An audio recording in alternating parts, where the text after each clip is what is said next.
So I remember last video I did, and I had these watercolour pencils from Kmart. They were amazing, and unexpectedly so. Well, I thought I'd give their watercolour pad a go. It's 180 GSM, which is not great for watercolour, like it's okay. And it's also not made of 100% cotton. It's obviously made of recycled paper or something. So I had a go on it yesterday just to see what it would be like, and it's okay, but it's not great. So let me just show you what I did, and this is what our tutorial is going to be today as well. So I did the little splatter birds, but can you see the difference between the white, actual white, and then this weird grey off-color white? Anyway, if you're just starting out, it's great to practice, but I found that the water pooled on top and took ages to dry. So, the other thing was that it buckled the pages like straight away. I don't know if you can see that, but different parts pop up when I push down, and a good watercolor paper won't do that. But it was $3, so yeah. Alright, so let's have a go. I'm going to show you how to do these cute little splash birds. Now you just need, if you don't have a round brush, you just need any brush really, will do the trick. And then you splatter some water first. So let's start there. I moved my water over this side. I normally have it on the other side. I'm just going to put some water down. Not too much, we don't want it to be puddling. And then you just pick any old colour you like. Now this colour's gold. Oh, where are we? Here we are. Gold. I know it looks kind of brownish.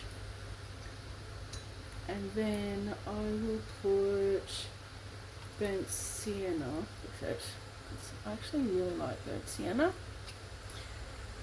Okay, here we go. There you go. You're going to be a cute bird. Okay, next one, I'm going to put a puddle of water.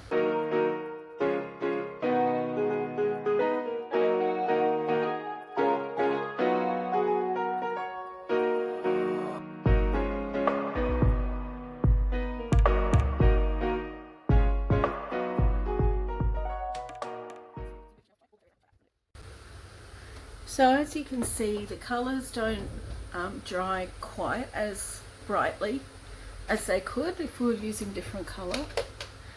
Now the next job is to put the features on. So I've got a micron, and I've got a white jelly pen. It's a Uniball Signo jelly pen, and it's a pigment ink, which is why it's good for watercolours. And this one is waterproof, but because we're drying our splashes before we draw on top of them, you can use a Nico or a texture or felt pen or whatever you've got, even a lead pencil, a nice dark lead pencil. Okay, so the first thing I'm going to do is put some eyes on this one. I think we'll just go with one eye.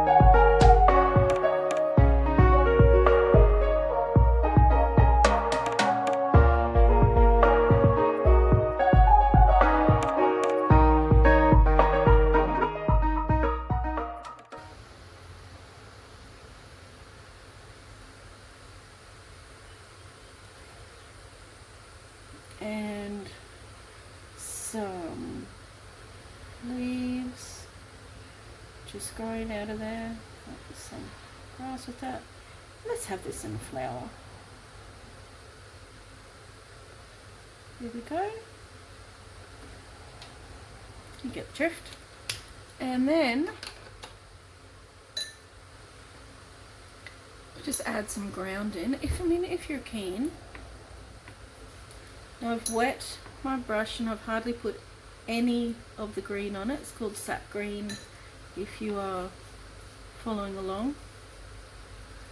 And then I'm going to do some little shades, like some shadows where the little splashes are standing. There we go, that's better, a bit darker.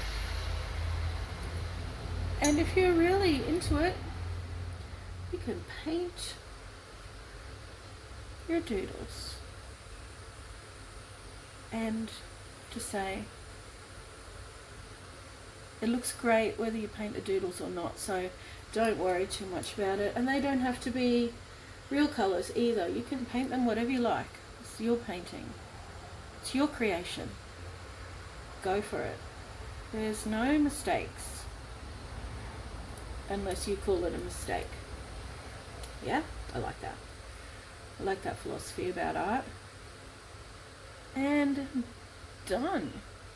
So of course you can add the flowers and the trees and whatever you like, but this is basically how you do Splashbird. Make a little scene. Of course you can add lots more little doodles and things to really bring out the picture.